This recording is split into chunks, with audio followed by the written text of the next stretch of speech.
Oh, fantastic. I think you've already started it. Great. So welcome everyone to the Ultimate Clinical Research Toolbox webinars. It's brought to you by Achaibo Clinical. The way this presentation will go is we are just going to, first, let me start with housekeeping. I got a little bit thrown off because typically it's B who does this, but she can't do it right now. So just for housekeeping, everyone is on mute. Just to make sure that we don't have any background noise. And then at the end of the call, I'll unmute everyone and then we will go into the Q&A. But I always start off by introducing my team because without them, none of the things that my company does will be possible. So there's Queenie, who is our Bodit Sava, that's what we call her. She's the wind beneath our wings. She makes sure that I get what I have to do done and everybody else. Um, and then we have Lee, who is our social media and customer service queen, helps us with a lot of that. And B, who's the newest member to the team, who is um, everything. She also helps Queenie out, helps Lee out, and and she's really awesome. She just had a birthday, so that was really neat.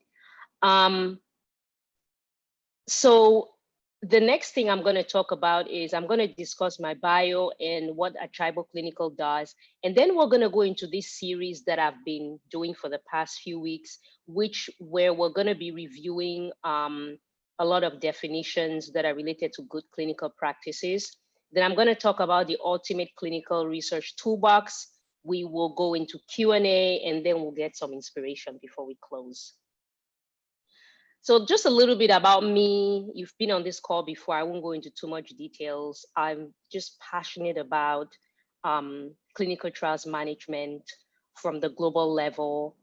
And I really want to spend the rest of my life making sure that the clinical trials research industry in Africa grows and that we have educated professionals who are armed with the knowledge and the expertise that they need to run clinical trials safely. So that's what I'm dedicated to. That's my passion. And that's just based on my background. And I created Achaibo Clinical a few years back because of this, because I wanted to make sure that we don't have erroneous information flying around regarding clinical trials, and that in an industry right now where there is so much growth in the emerging markets and particularly Africa, we want to have a piece of that pie. So Achaibo Clinical really is dedicated to, it's really a one-stop shop for all things clinical. You can look at our website. So we register clinical research sites, we train clinical research professionals, and now we're expanding to a repository for all the clinical trials that are actually going on in Africa. So come January 2021, which we're excited about, right, Queenie? We've been working really hard. We're launching a brand new, like a whole new website, and it's going to be incredible. I'm not going to give too many details, but it's really going to condense all the work that we've been doing these past few years to make sure that when someone comes to the Achaibo Clinical site from, and you're clicking, whether you're in Nigeria or Kenya, or you're in, Ghana or wherever you are, you can know exactly what is going on in the clinical research world when it comes to the African market. So that's something that we're going to be going to launch. Yeah, Queenie just chatted and said 2021 is going to be a blast. Yeah, we've all been working very hard to bring this to you. So here's a map of the distribution of clinical trials around the world, and I focus on Africa because, as you can see, it's green opportunity. See, these are saturated areas, the US and in Canada and all of that, and Europe, as you can see. Yeah, East Asia is really big right now. This APAC region definitely getting a lot of trials, but Africa is green, and that's why there is such a push to run more clinical trials in Africa right now. And with the rising, middle class, and also there is a an earning power and a spending power right now, and that's really causing a lot of pharmaceutical companies to take a a closer look at the African continent, and it's really good. So that's that map. And then now we're going to go into the Good Clinical Practices series, week 4, okay? The first term that I want to talk about is direct access.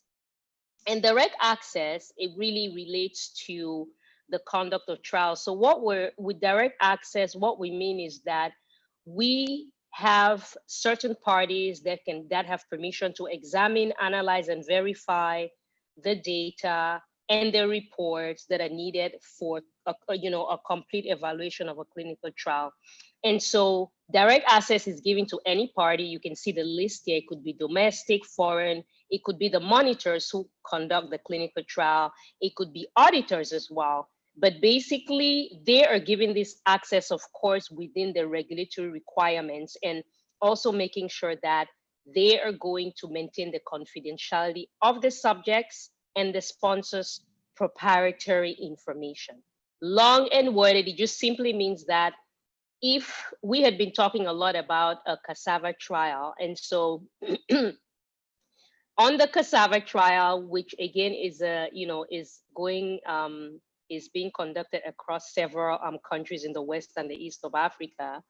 So what will happen is that there's certain individuals who would be granted access to the records, and also they could be granted whether and direct access varies, right? So at the level of operations, direct access will mean that I can look at all the documents, all the regulatory requirements pertaining to the study. Then direct access at the site level, I can actually go to that clinical research facility, and I can look at records, I can examine the data, and I can meet with the representatives at the site. So they're just different levels of direct access, so that you want to pay attention to that. Next, we're going to talk about documentation.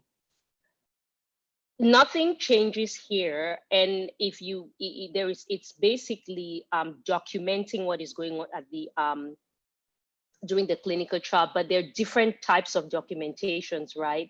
There is written, there is electronic, and then it's basically saying that of all the actions that we are taking during the conduct of this trial, we are putting it on this process. We are documenting it so that anyone can take a look at it and know exactly what is going on. And again, there are different types of documentation. On site, you're documenting the data that's being captured from the from the procedures that you're conducting. It could be written form, it could be electronic form, just depending on the kind of project. You're documenting and making sure that all the essential documents are accurate and they're up to date, right? And then at the operations or sponsor level, there's all different types of documentation. But just to know, what I really want to stress is that every piece of documentation in clinical trials matters. If you are seeing a patient at the clinical research site and you do not have any paper to say, maybe you did an ECG and you didn't have any printout and you documented it in a piece of toilet paper, that's documentation, and that's really important. So you can't throw it out. We have a running joke that you cannot throw out anything during the course of a clinical trial. It all matters. So I just want you to take a note of that, because everything affects the outcome of what we are researching. Okay, so essential documents. Essential documents basically are the regulatory documents, right, that ensure that we're conducting the trial in a quality way, and that we're ensuring that we have the right kind of data that is produced. So an example would be the investigational site file. So it's a file which contains all the documents that are needed at a clinical research facility, and in terms of the conduct of the clinical trial. I mean, there are all kinds of documents. I mean, for a drug study, anything from the investigator agreement, which is the with the FDA or whatever regulatory authorities. It has CVs and licenses.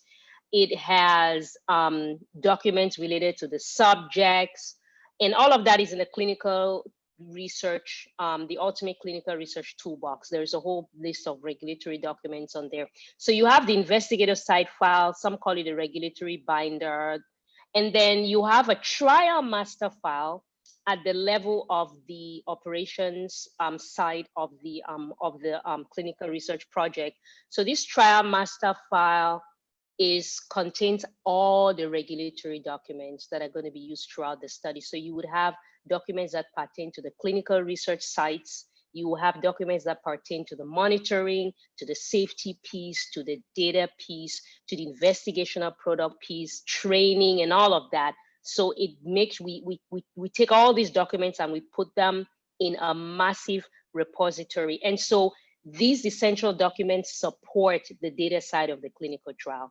Okay, it's really making sure that, like, again, as it says here, it's conducted in a quality way. Good clinical practices. This is what we're studying right now, right? It's very verbose. You can read this. It's basically this standard that ensures that we're conducting, monitoring, auditing, and reporting clinical trials in a way that provides assurance and ensures that what we are going to submit at the end of the clinical trial is credible and accurate. And of course, it also covers maintaining the integrity and the rights of the clinical trial subjects. So this series that we're doing is on good clinical practices. These are all the different definitions and the different procedures that pertain to good clinical practice. So good clinical practices, it's like if you have a car, it's the manual, the manual for your car. No, okay, let me back up. So the manual for your car would be a piece. Good clinical practices would be like the regulations that govern the car industry. Like here in the United States, there's a massive car industry. There's certain requirements and regulations, and then in addition to that, there's certain that only vary per state. Like in the state of California, there are certain laws against the emissions of your car that are only in the state of California that you won't find anywhere else. So good clinical practice govern the whole shebang of clinical trials. And then, of course, you have certain country and local laws that also work with the good clinical practice, but they actually supersede it, if that makes sense. Okay. Independent data monitoring committees. We covered this in a previous module, but these are committees that basically have to monitor the safety and certain critical efficacy endpoints during the course of the trial. So you might have an independent data monitoring committee. You might have a safety review board. And recently I chaired a few of the safety review meetings for a specific trial where we get all the investigators together and we say, okay, we've looked at, so far we have 5 patients in this study. This is what we found so far. And then everyone has to vote and agree that, okay, great, this is what we found. We think that we can actually continue with treatment as is. So these committees are sort of like checkpoints. It's like a speed bump. You're driving along the road and boom, there's a speed bump to help you slow down. So just think of them like that. It's making sure it's an extra layer to ensure that the patients are safe throughout the course of the trial. And again, they can vote to stop the trial, they can vote to continue, and things like that. An impartial witness, okay? In clinical trials, I talked about how we collect informed consents. So there are different types of informed consents. So if a patient is there for the informed consent procedure and they cannot read that language in which they basically cannot read. Typically we would translate to their language, but they cannot read, and then maybe they don't have a local legal representative who can read either. You have an impartial witness who has to attend this informed consent process, and they basically have to review the informed consent they're impartial because they're basically representing the patient who is in the clinical trial, representing them not legally, but they're like their eyes and ears basically. So they would sit there, they're going to review all the documents and everything that pertains to consenting that patient, okay? And that's what an impartial witness is. So they're independent of the trial. They cannot be influenced, obviously. And then they will basically review that and be available for that patient who cannot read.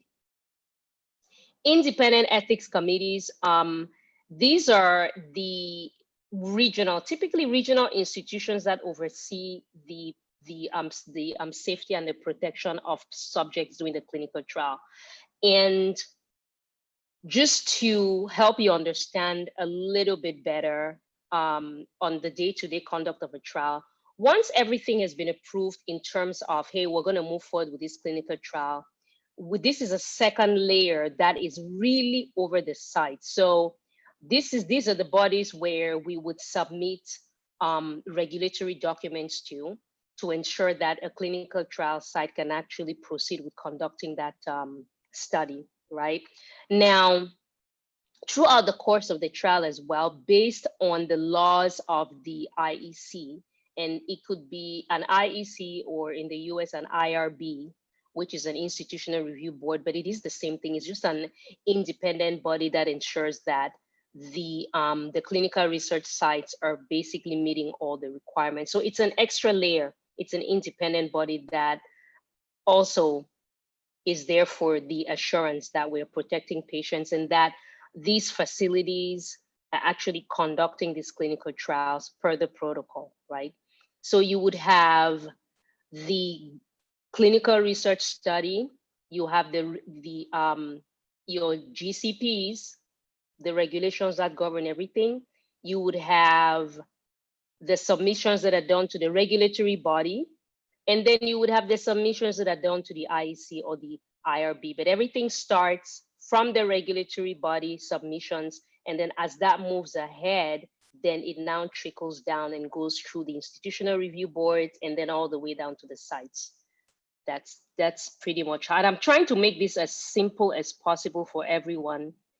That way, we just talked about the impartial witness. And so the informed consent is a very crucial process. I'm sure many of you, when you go to your doctor, you have probably signed this form quite a few times because that has to be collected. In clinical trials, this is a key piece in the conduct. This is the one thing that you absolutely do not want to mess up. It's a lengthy process and it's something that regulatory bodies really crack on. I mean, a lot of the audits focus on the collection of the informed consent, because if you really think about it, patients are at the center of clinical trials. And if the minimum thing that you can do is to educate them on what they're getting themselves into, really educate them. I recently, like I mentioned, doing this very simple clinical trial on certain yoga techniques. And before I did it, I mean, it's a simple trial, non-invasive. Like nobody was going to come to me and, and pull my toes or draw blood. But there was still an informed consent so that I can really understand that this is exactly what we're going to be doing. And this is how it will affect you. And these are the risks, and these are actually the benefits. So the informed consent process, just know that you cannot do anything on a clinical trial without making sure that a patient has signed the informed consent, or they have been consented. So something as simple as you have a patient at your clinical research site, they come in, and you've told them about this cassava study that you're running. We're comparing cassava versus plantains, right? Tablets of cassava and tablets of plantain. And then they come in that morning, you say, oh, great, fine. And then but there is a pre-screening procedure that has to be done. Maybe you have to take their weight before they actually start participating. So they come to that clinical research site, you do their weight, and then you say, oh yeah, let me have you sign your informed consent. That's a no-no. It doesn't, whatever procedures that have to be done that are related to the clinical research study, they have to obtain an informed consent. Now, if you have routine procedures that you do for all your patients, every patient who comes to your clinical research facility basically has to do, you have to obtain their blood pressure and things like that. That's different. But anything that you're going to do that relates to the trial, you have to make sure that the patient has signed informed consent and they understand it. And then now we're getting into the era of e-consents. It's the same process. They come in, whether you hand them a tablet or you hand them a piece of paper to review, and then you give them ample time for questions about the clinical trial. Sometimes you can give them the consent to take home, but whether it's an e-consent or it's a paper consent, it's the same procedure. Nothing can be done until this patient absolutely understands what is involved in this clinical trial. Now, there are different types of situations where sometimes a patient cannot be available to consent. Then we use what we talked about, the impartial witness. We have legally authorized representatives. Children have assents who will sign the informed consent and really ensure that that they're being they're safe during the clinical trial. So that's it. Inspection. Nobody likes this term, but it has to be done. So an inspection is typically done by a regulatory authority.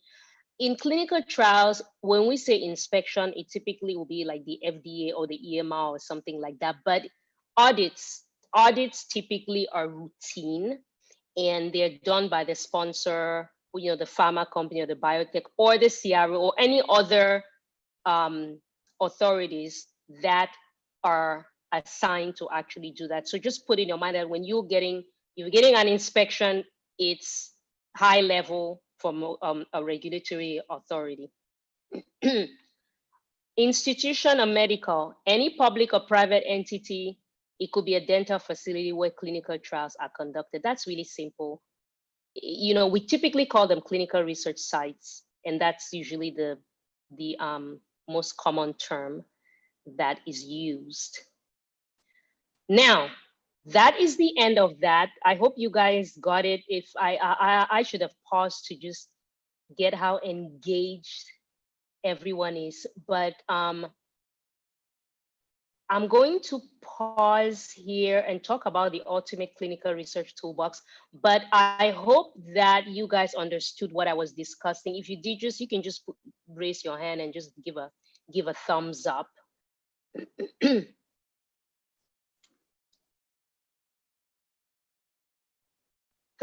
Yay, thanks Priska. Thanks Jake, good. Okay, so I want to talk about the ultimate clinical research toolbox. So what I talked about Achaibo Clinical and my passion for expanding the clinical research space in Africa. And so this program, it really does that, is just to give people the right amount of information that would allow for them to be trained on clinical research processes. The last thing that we want is people being in the dark about what is needed to be a clinical research professional or to conduct clinical trials. And so that's what the clinical research toolbox is about. It is focused on people who are interested in a career in the clinical research industry, people who want to grow and expand to another level. Maybe you're somewhere where you feel stuck. I've been there, you just no information, right? That's why we get stuck, because we don't have any information. So this is what this program will do, give you the tools and resources that you need. Of course, if you want to set up a clinical research site, absolutely, this is the right program. And if you want to make serious changes in your life. So how does it work? The way that it is set up, there's an online portion, and I couldn't go online today because I have a bot. I have a bot that is on my computer, and it does different types of things, and it is doing it's been going crazy since morning, so I'm not going to be able to go online. But if you have missed this, it's on previous presentations. So you basically have a monthly membership, and then there's an online piece that you do at your own pace. And then there are bi-monthly coaching calls where you come on, you get your questions answered.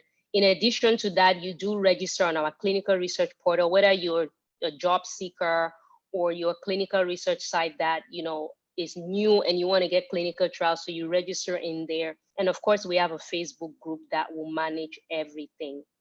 And so to join us, there is a link here, but I highly recommend going to achaiboclinical.com and reading what we do, and then you can click on training course and see what the ultimate clinical research toolbox is about. So that is the end of my presentation. I see Sophia has joined us, and Tulisile, welcome. Asane is here as well. We had a few more people join.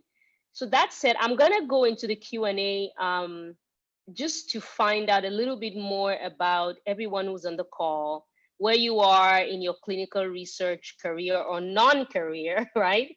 And how I can further help you. So I'm gonna unmute everybody. I think, Queenie, can you do that? Can you unmute everybody?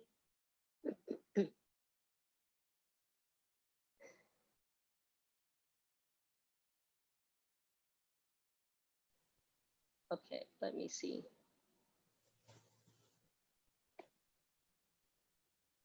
Perfect. I hate it, but it's not working for me. Sometimes it's wonky and tricky. So if you have a question, you can speak up or you can just